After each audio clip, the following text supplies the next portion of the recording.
My sister set me up by telling our parents that I am A and so they kicked me out of the house. When I was having my wedding, my father messaged me and wrote, "My name is Emma. If you told me a year ago that my own family would turn their back on me, I would have laughed. But that's exactly what happened. And it all started with my half-sister, Leah. Leah has always had a knack for drama, but I never imagined she'd destroy my life with one of her lies. Leah was the type who needed to be the center of attention all the time. Growing up, I tried to be a good big sister, even though we were never really close. Our dad remarried when I was 10, and Leah was born a few years later. She was the golden child, the one who could do no wrong. My dad and stepmother, Margaret, adored her, and she knew how to use that to her advantage. Leah knew she could manipulate people, but I didn't realize how far she'd take it. It started subtly at first. Leah would make small comments to Dad and Margaret about me, things like, "Emma's acting weird lately," or "Emma's been staying out late. I'm worried about her." At first, they didn't think much of it. I was 24, living on my own, trying to figure out my life after college. But Leah kept planting seeds of doubt, and I didn't even notice it until it was too late. One day, I got a call from Dad. His voice was tense, and I could feel something was off. "Emma, we need to talk," he said. "Can you come over?" I went to their house, not knowing that my whole world was about to crash down. When I walked into the living room, Margaret was sitting on the couch with her arms crossed, looking like she had already made up her mind about me. Leah was there too, looking way too innocent for someone who just turned my family against me. Dad didn't waste any time. "Leah told us something, and I need you to be honest with us. Are you on drugs?" I laughed because it was so absurd. "What? No, of course not. Where is this coming from?" Margaret's eyes narrowed. "Leah said she found some pills in your room when you stayed over last weekend." I froze. Leah hadn't been in my room, or so I thought. I never left anything suspicious there. "That's not true. I don't know what she's talking about." But Leah, with her wide eyes and fake concern, piped in. "I didn't want to say anything, but I've been really worried about you, Emma. You've been acting so strange, and I thought maybe you needed help." I stared at her, my mouth open in disbelief. "You're lying. I've never done drugs in my life." But it didn't matter what I said. Leah had already planted the lie deep in their minds. Dad and Margaret exchanged looks, and I knew they believed her over me. It didn't matter that I had never given them any reason to doubt me before. "That's not all," Margaret added. "Leah also mentioned you've been involved with questionable people." "Emma, are you selling yourself?" I felt like I'd been slapped. My own stepmother, someone who had raised me for years, was accusing me of being a prostitute, and all because of something Leah said. I couldn't believe it. "No, I can't believe you're even asking me that. Leah's lying." But again, my words didn't seem to matter. Leah had woven her web, and they were caught in it. "Emma," Dad said, his voice softer now, like he wanted to believe me but couldn't, "we just want to help you. If you're in trouble, we need to know." "I'm not in trouble," I yelled, tears welling up in my eyes. "Leah is lying to you." Leah, still playing the innocent victim, looked at me with wide eyes. "Emma, I'm just trying to help you. I don't want you to end up like some of my friends who got mixed up in bad things." I couldn't stand to look at her. "You're doing this on purpose," I spat. "You want them to hate me." Margaret stood up. "That's enough, Emma. Until you can be honest with us, we can't trust you. We love you, but we need to take a step back." Take a step back. That was their way of saying they didn't want me around anymore. I left the house that day feeling numb. My own family, the people who were supposed to have my back, had turned against me because of Leah's lies. I didn't know what to do. I tried calling my mom, but she lived across the country, and while she believed me, there wasn't much she could do from so far away. The worst part was that Leah kept escalating her lies. She started telling people in town that I was a drug addict, and soon, the rumors spread. I lost my job because my boss heard the gossip and didn't want someone unreliable working for him.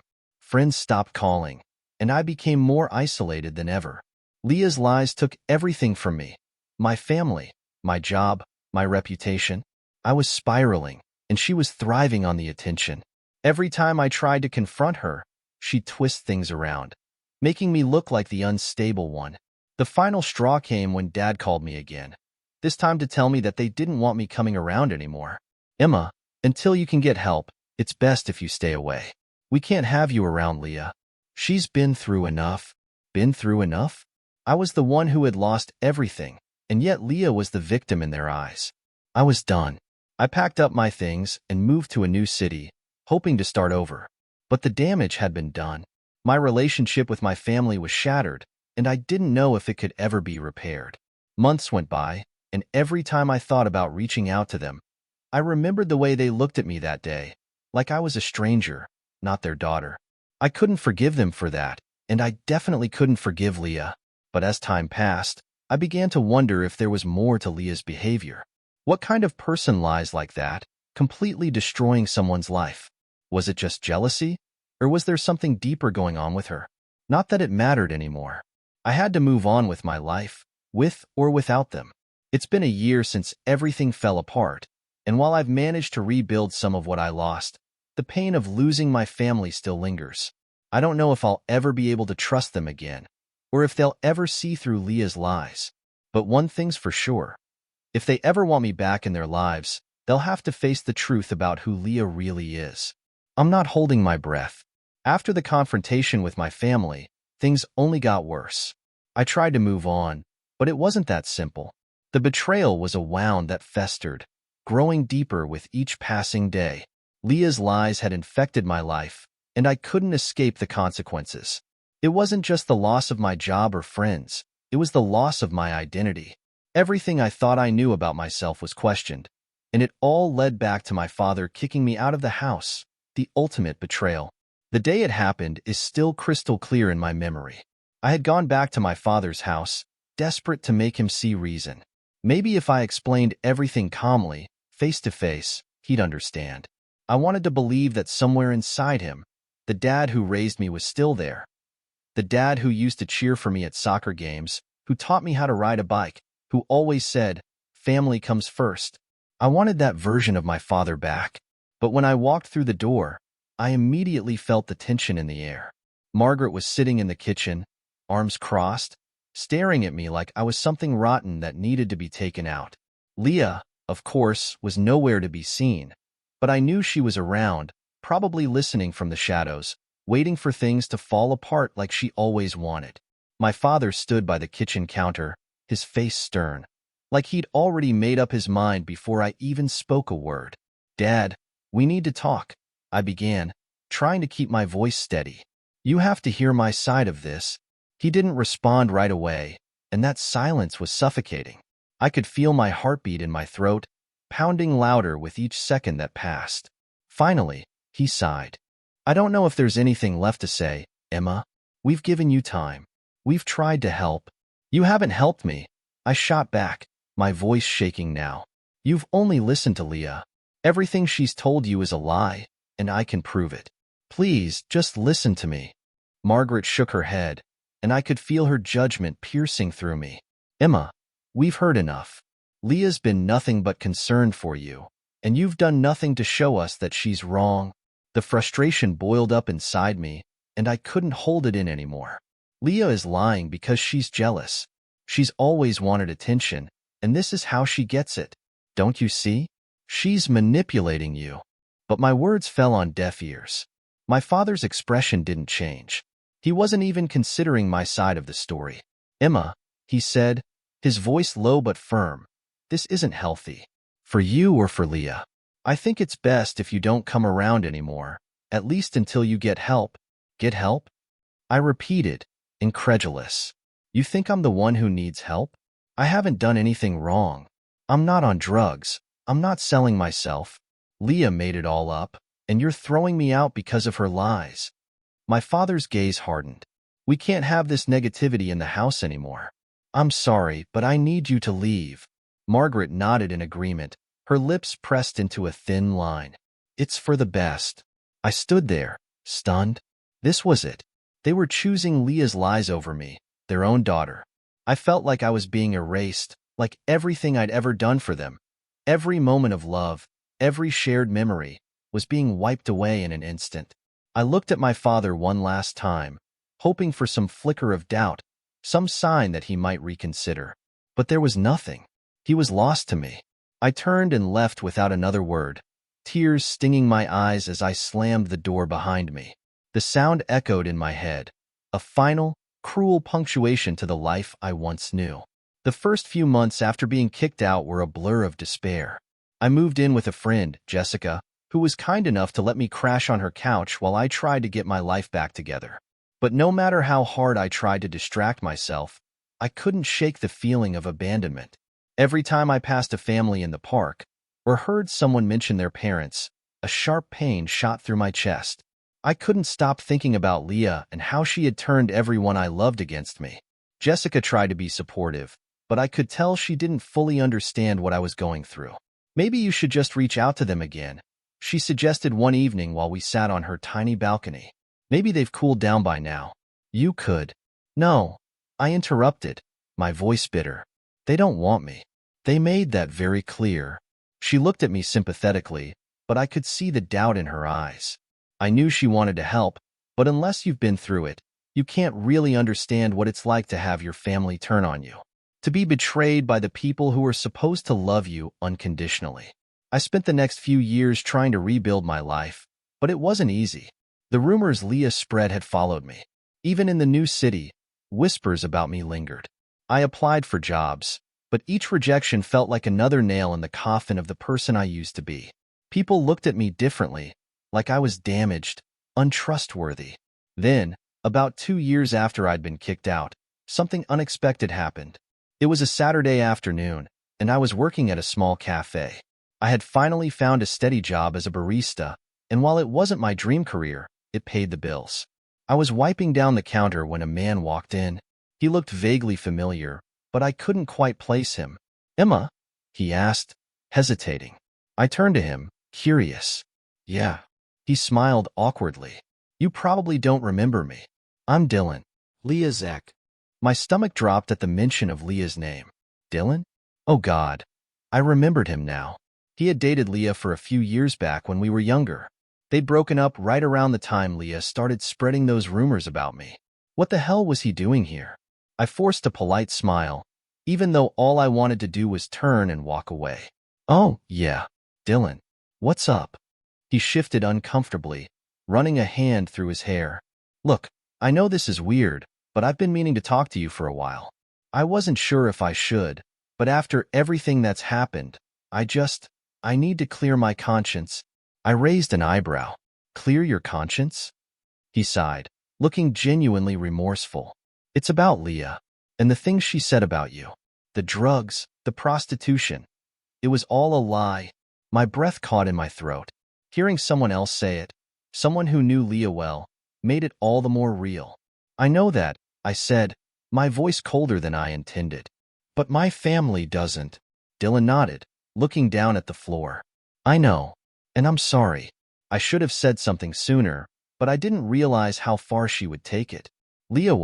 She had her issues. She was always jealous of you, Emma. I think that's why she did it." I stared at him, trying to process what he was saying. "Jealous? Of what?" "You," Dylan said simply.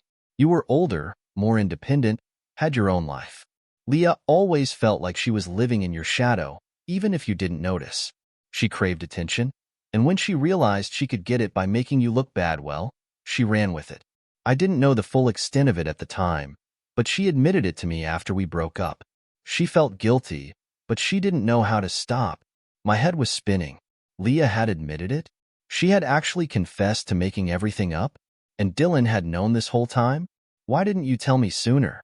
I demanded, anger bubbling up inside me. "You could have stopped this. My family could have known the truth years ago."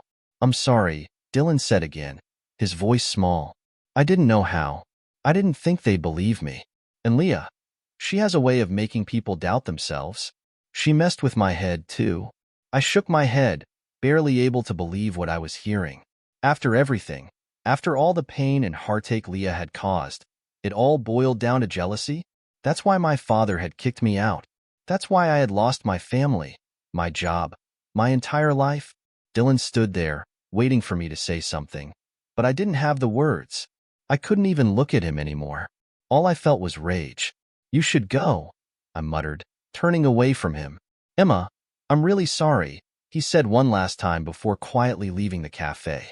I stood there, gripping the counter, trying to steady myself as the weight of everything crashed down on me. Leah's lies had destroyed my life, and all because she was jealous. And now, years later, I finally had the truth. But what good was it now? After that day, I couldn't stop thinking about confronting Leah.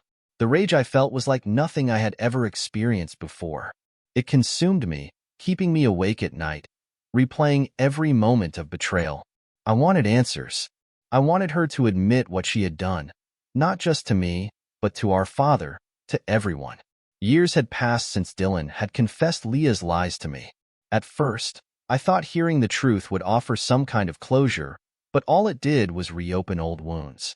I had built my life without my family, without their support, without their love, and I didn't need their apologies. Especially not now. I was in a good place for the first time in a long while. I had a new job I loved, working in marketing for a nonprofit, and, more importantly, I had found someone who accepted me for who I was, without the baggage of my past. Noah and I had met 2 years ago through mutual friends, and from the moment we started talking, everything felt easy. He didn't pry into my family life. He didn't judge me for the broken relationships. He just saw me, Emma, the person I had become despite everything. When Noah proposed, I felt like my life was finally coming together again. We were planning a small wedding, nothing extravagant. I didn't need a big celebration. What mattered was starting our new life together, building a family that wasn't poisoned by lies and betrayal. But, of course, life wasn't that simple. I hadn't spoken to my father or Margaret in years. After they kicked me out, I cut all ties. I moved cities, changed my phone number, and blocked them on social media. Every now and then, I'd hear through the grapevine that they were asking about me, but I never responded. Even after Dylan's confession, I didn't reach out. What would I say? That they believed a lie over me, their own daughter, and that I had to suffer because of their blind trust in Leah? I couldn't forgive them for that. Then one day, about 6 months into our wedding planning, I got an unexpected email. It was from my father. I stared at the screen for a long time before opening it. My heart pounded in my chest as I read his words. Emma, I've thought about you every day since you left. I know we made a terrible mistake believing Leah over you, and I can't tell you how sorry I am for everything that's happened. Margaret and I miss you more than words can say, and we want to make things right. I heard through a friend that you're getting married. I'd love to be there, to walk you down the aisle like I always imagined. Please, Emma, give me a chance to show you how sorry I am. I put my phone down, my hands shaking. He wanted to apologize. After all these years, after everything they had put me through, he wanted to make things right. For days, I couldn't stop thinking about it. No one noticed I was distracted and asked me what was going on, but I couldn't even find the words to explain. I hadn't told him the full story of what happened with my family.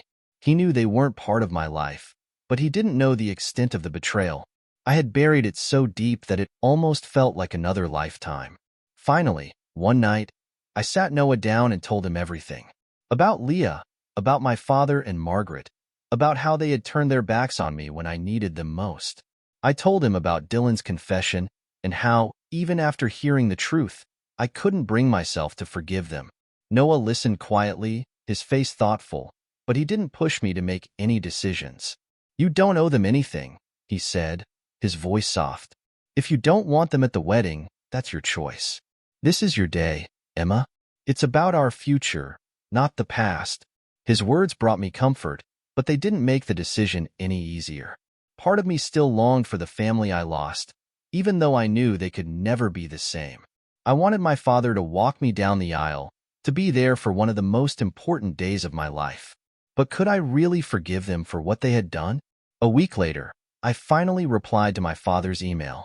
I told him I appreciated the apology, but I wasn't ready to forgive and forget. Too much damage had been done. But if he wanted to be at the wedding, I was willing to let him come, as long as he understood that things between us would never be the same. I wasn't inviting Leah or Margaret.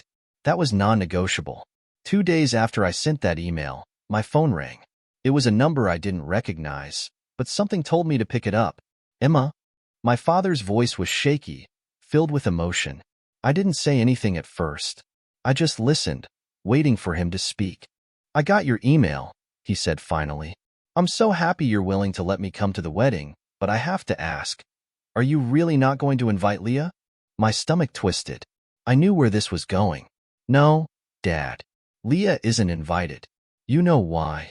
There was a long pause on the other end of the line. I could hear him breathing, trying to choose his next words carefully. Emma, she's your sister. I know what she did was terrible, but she's still family. She's grown up a lot since then. She's sorry for what she did, and she wants to make amends. I could feel the old anger rising in me. Dad, Leah destroyed my life. I lost everything because of her lies, and you and Margaret believed her without question. She doesn't get to just show up at my wedding and pretend everything is okay. I understand that, he said, his voice pleading.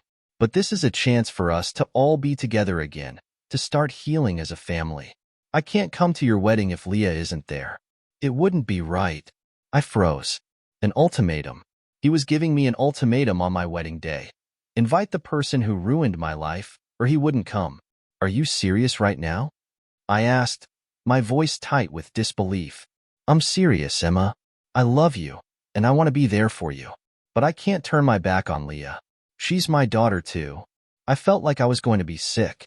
You're really going to choose her over me again? I asked, my voice trembling with rage. After everything that's happened, you're still taking her side? It's not about sides, he said desperately. It's about family. We need to come together. No, I said, my voice cold and firm. What we needed was for you to stand by me when I needed you. You didn't. And now, when I'm finally happy, you're trying to ruin it again. Emma, please don't do this, he begged. We can fix this. No, Dad.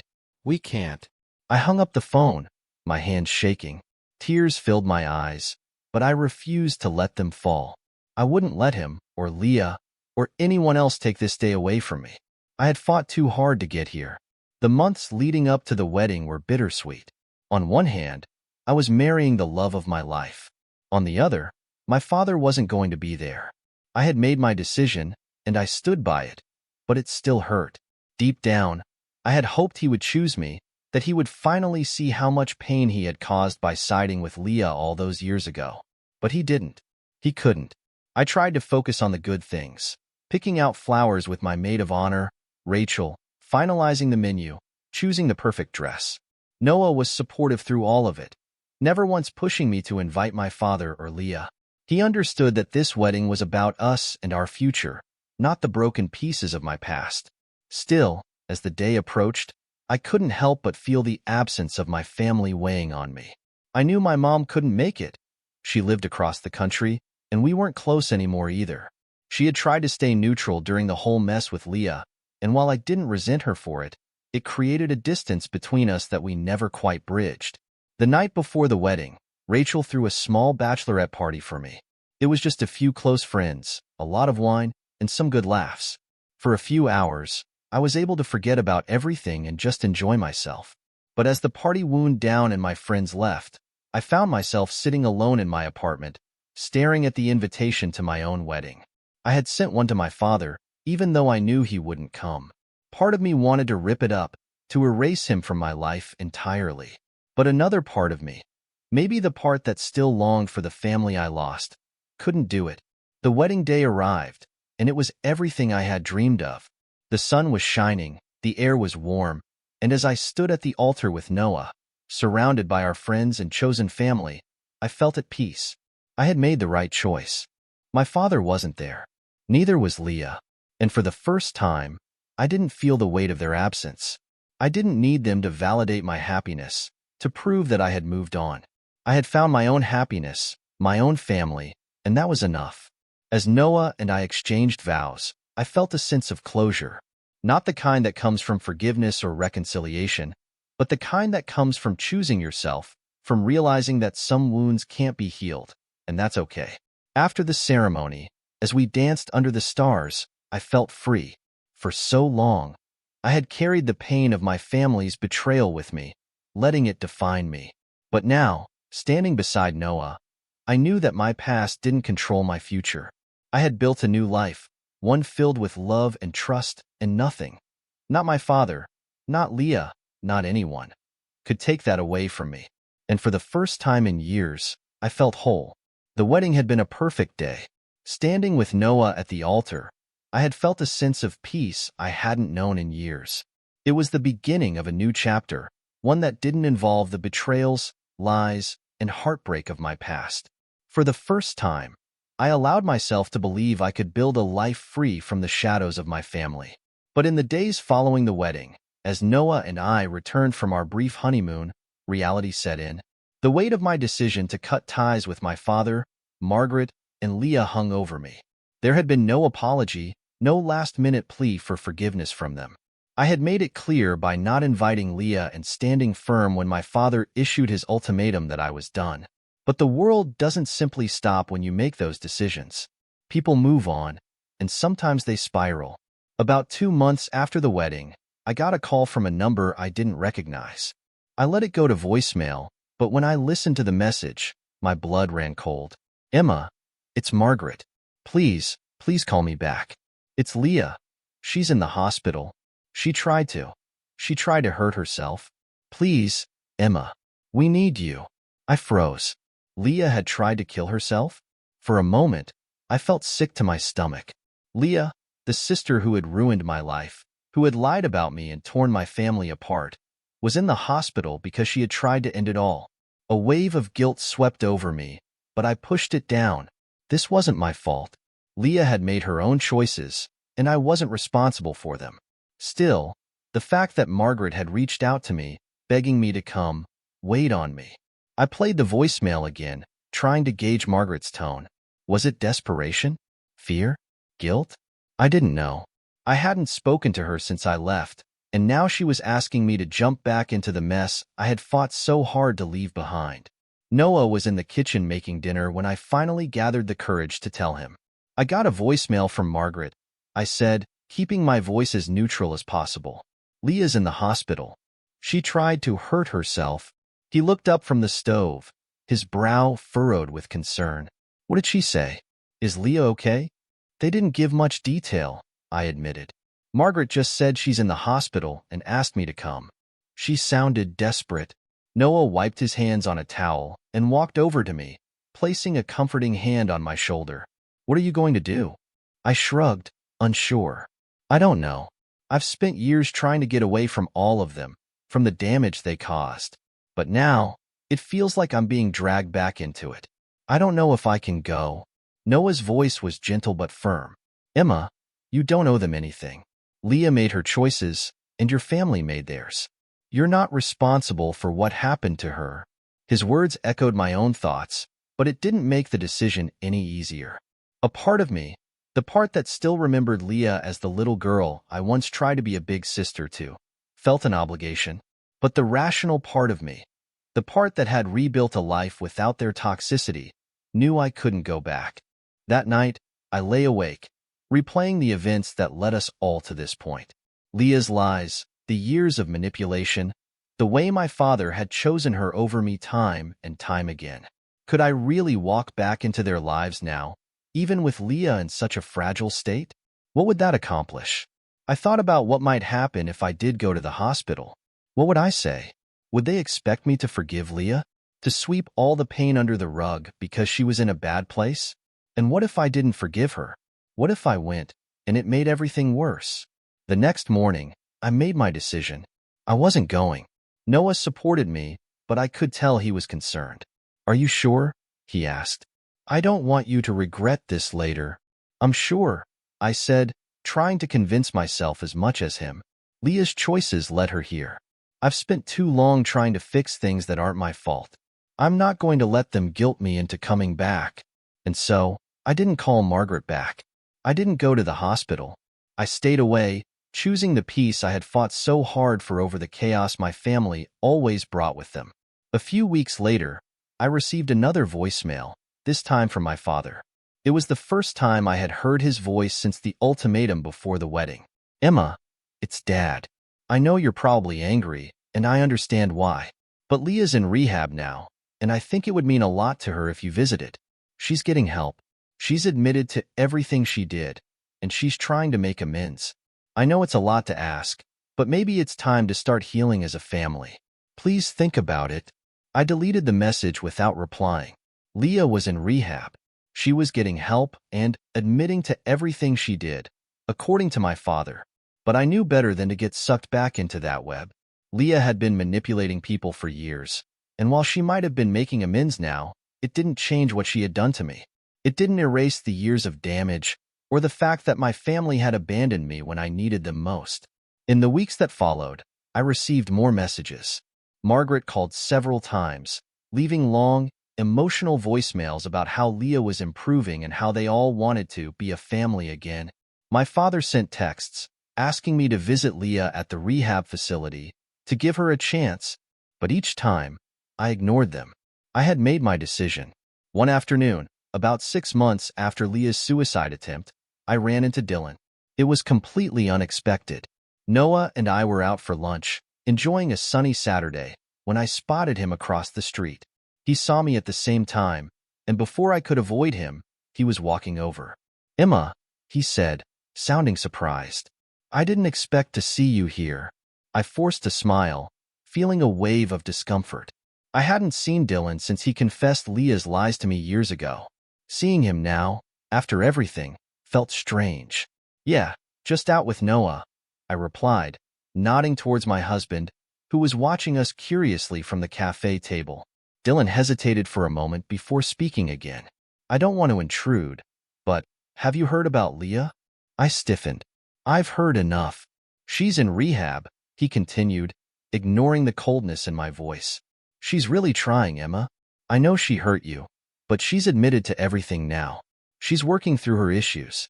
Maybe—" "Dylan, stop," I interrupted, my voice firm. "I'm happy she's getting help, but that doesn't change anything for me. I've moved on." Dylan looked at me, a mixture of sympathy and sadness in his eyes. "I get it. I really do. But people can change, Emma. Leah's trying to make amends." "Maybe. I don't need her amends," I snapped, my patience wearing thin. "I don't owe her anything. I spent years suffering because of her lies. I'm not going to let her back into my life now just because she feels guilty." Dylan sighed, clearly realizing he wasn't going to change my mind. "Okay, I just thought you should know." I nodded, wanting the conversation to end. "Thanks for telling me." He gave me a small, sad smile before walking away. Noah watched him go, then turned to me. "You okay?" I nodded, though I wasn't sure if I really was. Seeing Dylan had brought up old memories, old pain. But I wasn't going to let it drag me back into that dark place. "I'm fine," I said, trying to shake off the encounter. "I just want to focus on us, on our life." As time went on, the messages from my father and Margaret grew less frequent. Leah completed her stint in rehab and was apparently doing better. But I didn't care. I had made the choice to cut them off for good, and I wasn't going to look back. Sometimes, late at night, I'd find myself wondering what my life would have been like if Leah had never told those lies. If my father had never believed her, would we still be a family? Would things have turned out differently? But those thoughts were fleeting, and I always pushed them away. I had my own family now, with Noah. We were building a life together, one that wasn't stained by the toxic dynamics of my past. And that was enough for me. Eventually, the calls stopped altogether. My father and Margaret must have realized that I wasn't coming back, no matter how much they begged. Leah, too, seemed to understand that there was no fixing what she had broken. And so, I moved forward, leaving the past where it belonged, behind me.